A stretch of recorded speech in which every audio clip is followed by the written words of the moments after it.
may naipasa ngayon na House Bill 8389 sa Kamara. Okay, nakalusot na nung nakaraang araw. Ang hinihintay na lang makalusot naman ito sa Senado. House Bill 8389. Ano tong House Bill 8389? Ito raw yung anti-political dynasty bill na pinasa ng House of Representatives. Pero tingnan nyo naman yung House Bill 8389. Ang sinasabi nila, mayroon daw political dynasty kapag ang iisang pamilya ay nasa parehong level of government.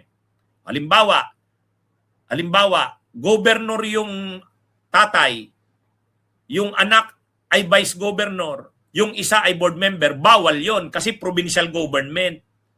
Pero kung yung ama ay governor, tapos yung anak naman ay congressman sa isang district, District 1, yung isang anak ay congressman sa District 2, tapos yung isang anak ay mayor, hindi yan political dynasty. O imagine nyo yan mga kabunyog ha.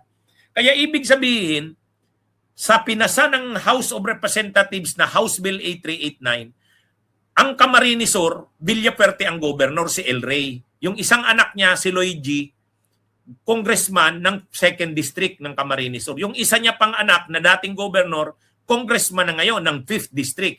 Hindi yan political dynasty. Bakit hindi political dynasty?